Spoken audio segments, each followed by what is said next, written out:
Today, we get to see if both of our dailies are broken for a second time because the parts were not right the first time, or if I really do just suck at fixing cars.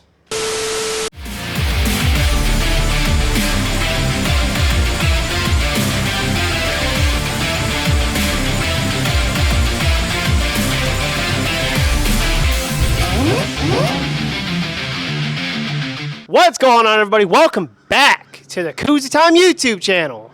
In today's video, we quite literally get to determine if I really suck at fixing the cars or not, because they're both broken again. You might be thinking, how is that possible? If you replaced the pump on this one freaking twice, you replaced a rack and pinion on this at least once. Well, I'll tell you how.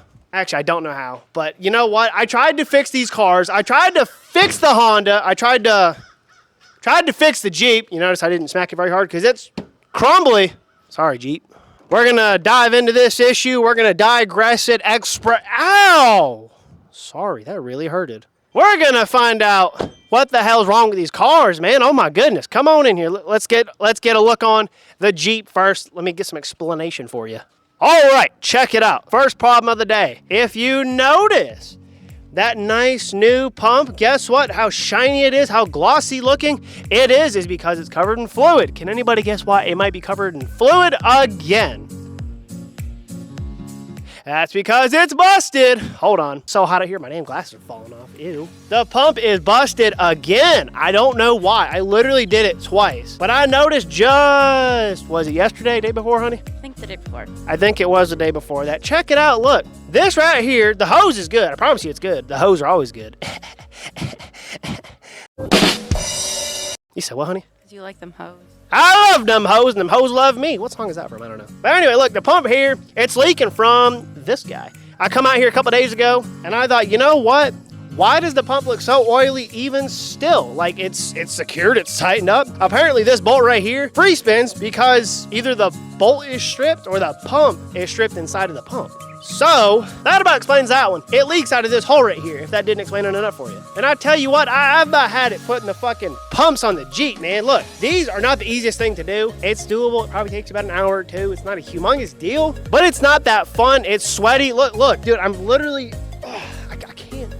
I can't do this. I love Florida, God bless, man, but holy shit, it's too hot. Too hot to be fixing a pump for a third time. I just can't. But the pump on this, something about it is wrong. One of the two ways, I don't know, but it leaks. Look, I can't make this up. Look at that fat ass puddle, whatever you want to call it, growing in my driveway. That's a shame. Long story short, the Jeep is kind of fucked again, and you know what? I'm unhappy with it, and it's whatever, dude. I don't really care. The Jeep will be fixed eventually. Right now, it's not because your boy's broke as shit. That's about what's wrong with the Jeep right now, and because it's leaking fluid, it's not helping its issue anymore. So, that's problem number one. Problem number two, bring it on in. Check it out. Come on over. Bring it around town. All right. Ah, yes, some shade. Thank you, tree that's covering my house in such a scary way. Hope a storm doesn't blow through and knock one of the branches down. Check it out. Look. Long as hell.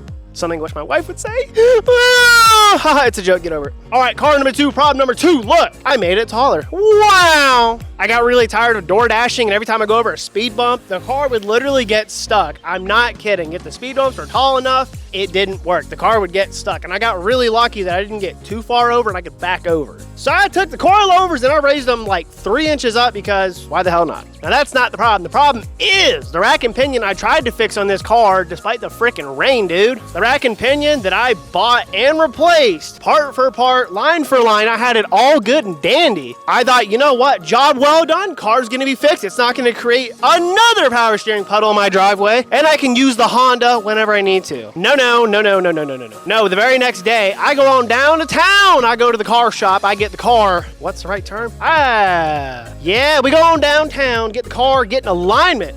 And the very next day after that, guess what I found? You guessed it, I had another puddle. You know why? Because the part I put on the first time was not good. And this isn't like, I think I know what I'm doing. I diagnosed it. I'm the car specialist here. No, that same shop that did my alignment, I took the car back to them and I had them confirm by putting the car on a lift, nosing around. They even took the car around the block just to see. I had them confirm that the first rack and pinion I put on this car was broken. Who would have thought? I don't know how that works, how you buy a brand new part, but it's busted, but I guess that happens. Where were we? Ah, yes. this hunk of shit. Run to the Honda. Didn't want to be fixed the first time, so I bought another rack and pinion, and I get to put it in. But before I do, I gotta take the one that's currently underneath it, pull it out, put it back in the box that I got from the first one. Funny enough, I actually saved it. I didn't even mean to. I get to pack it up, ship it out, get my, I believe it was like $165 the first time, and I get my money back to cover the second one. Wow! Somehow, I don't know how this works, but the second one I ordered from Detroit Axle, whatever it is, I don't know. The second one looks better than the first one. I don't know how that makes any sense. It's the same part, they're both brand new, but somehow this one is in better condition, I'm gonna guess. This one also cost me like 20 bucks less, so that's a plus in my book. Now I gotta be honest, it's Friday, which means it's almost the weekend, which means if I'm gonna ship out that other part, I gotta get it done like last week, so we're gonna get that done today. Really don't want to, but I kinda have to. I also don't want to do this in the damn sun, but you know what? I have to. 'Cause every time I try to do stuff at night, it's also a problem, dude. I don't know. Rain, shine, day, night, dragons or squirrels, dude. It's always a damn nightmare. But someone's got to do it. Someone's got to fix these cars, man. All right, let's jack the car up, pull that hunk of shit out, send it out. Now I'm gonna be completely honest. I'm gonna be transparent, kind of like, I don't know why I think of sandwich paper when I say the word transparent. That's not very transparent. Sandwich paper is blurry. I'm gonna be honest, I'm gonna be transparent. I'm gonna give y'all some reality here. When I put in the first one, it took me like three or 4 days. Now some of you are probably wondering, why is it took you 3-4 days to do what should be a couple hour install? Well, I'll tell you why. Come on over and I'll show you. Now it don't matter, both ends look kind of like this. Now these guys on the end, these connect to the tie rods, and the tie rods go left and right when you turn the wheel. I didn't know that when you take one of these off, you can actually push these parts back inside like that far, which means I got stuck trying to pull something out that wasn't going to come out because I never pushed them back in. So, like a dummy, I spent 3 days trying to yank it out and it never came out. Until I pushed them in and realized I am just a big dummy. I mean, once I got that, it was whatever. You know, not a big deal. Got it done. I got to the part where under the dash where the steering column meets the, I don't even know what you'd call it. The part on the rack and pinion that sticks up the most. That part was also a problem because the steering wheel, while this is an 01 and it doesn't telescope in and out, it does adjust up and down. I didn't know that when the wheel is all the way, how do you say this? All the way down, the part that meets the rack and pinion was not anywhere near enough to sit on top of the part it needed so that it spins. That took me like a whole day as well, but it's okay. We're gonna do this again. Luckily, I'm getting to be a little proficient with this. I kind of hate that because it's such a nasty job, but proficiency is key. It doesn't matter, it will be done. Nevertheless, this part has to come out from under the car so we can ship it out so I can get my money back to cover this guy. Now, with all that good information in mind, when things are not stuck, it's actually not a hard job. You only have 1 or 2 little small brackets, 1 little horseshoe bracket that keeps it kind of centered in place. The tie rods, it's really not that hard of a job. Now, I told you, aside from stuff getting stuck and it becoming problematic, it's not too bad of an install, and I'm gonna show you. Now, like the first time, if I didn't explain it correctly, this has to come out. This big old plastic piece covers a piece right here. It's got 1, 2, 3 little plastic pieces on it, kind of like so. Comes out so you can get in here and get a hold of these guys right in there. You got 1 10 mil and another right above it. All right, I took that 10 mil ratchet wrench, got them 2 10 mils pulled out of there. If you can see that, now all I gotta do, if it'll come off, hang on. Found it's easier if you just do this. Pull that down, and kind of like so, this part comes off from inside of there, easy peasy. Just to keep things moving along, kind of quick and easy, got the driver's side wheel taken off and the passenger.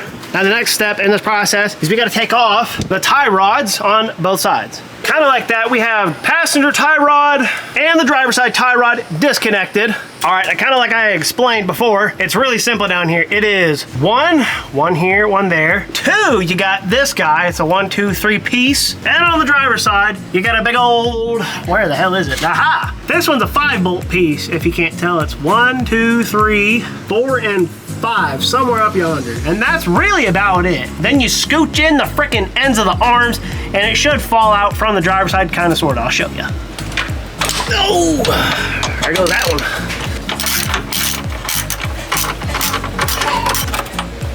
Just like that, got the first bracket out. Not too bad.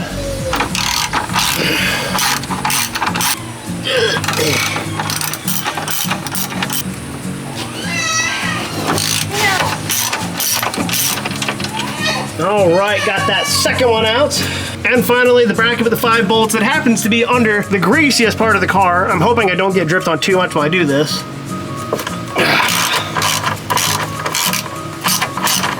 Hey, yeah. Yeah. Woo.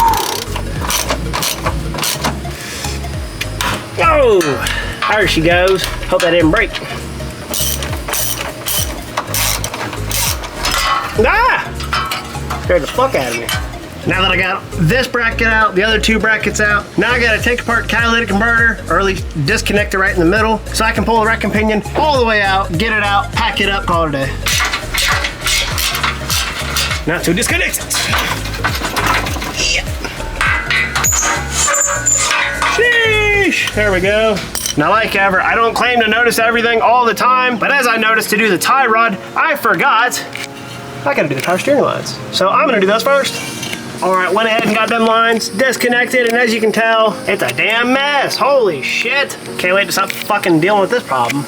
All right, now that we've got the tie rod on both sides taken off, we get to take this son of a bitch right out. Let's that way. And aha! There she goes. Whew. Just like that, we got a greasy old power steering rack and pinion, baby. Hell yeah.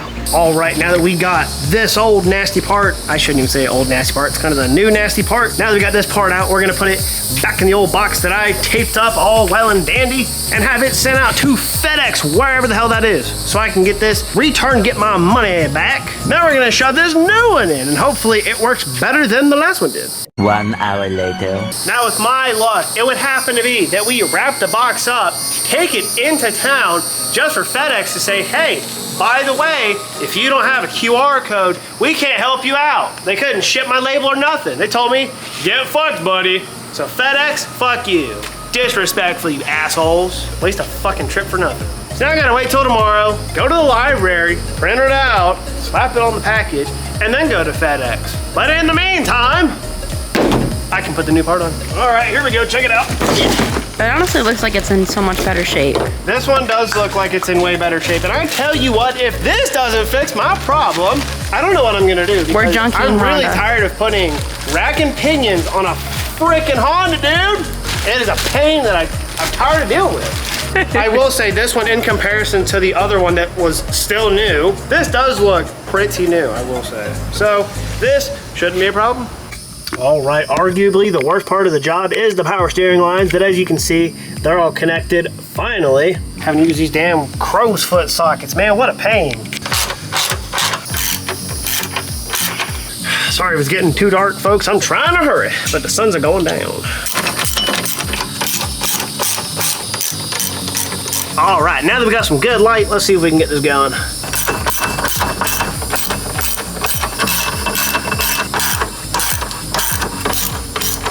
All right, just like that, all the brackets are in finally, thank the Lord.